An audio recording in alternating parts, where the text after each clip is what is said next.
சிறுகடிக்க ஆசை சரியில்ல.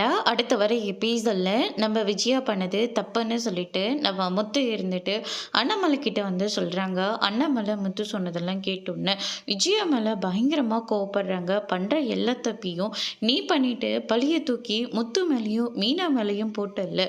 நீ பண்றது கொஞ்சம் கூட உன் மனசாட்சிக்கு உறுத்தவே இல்லையா? பார்வதி உனக்கு எத்தனை வருஷம் ஃப்ரெண்டு.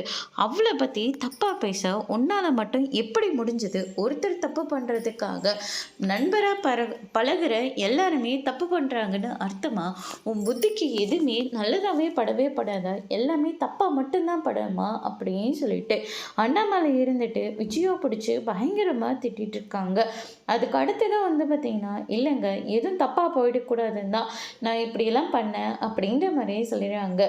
உனக்கு என்னதான் பிரச்சனை அப்படின்னு சொல்லிட்டு அண்ணாமலை இருந்துட்டு, நீ பண்ணுற எல்லா பாவத்துக்கும் எங்கே விமோச்சனத்தை கிடைக்கும்னு எனக்கு தெரியல அப்படின்னு சொல்லிட்டு அண்ணாமலை வந்து சொல்லிடுறாங்க. அப்படின்னா நீங்களே இவங்க கூட சேர்ந்துக்கிட்டு நான் பண்ணது தப்புன்னு சொல்ல போகிறீங்க?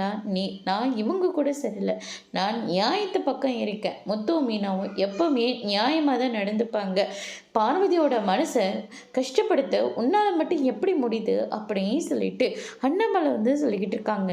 அதுக்கு அடுத்து தான் விஜயா இருந்துட்டு எல்லாருமே என் மேலேயே தப்பாக சொல்லுங்க, எனக்கு இந்த ஐடியா கொடுத்தது சிந்தாமணி தான் அப்படின்ற மாதிரி சொல்லிடுறாங்க. அப்போவே நான் நினச்சேன் அப்படின்னு சொல்லிட்டு இந்த பக்கம் மீனாவும் வந்து சொல்லிக்கிட்டு இருக்காங்க. அதோட பிரம்ம முடிச்சிருக்காங்க.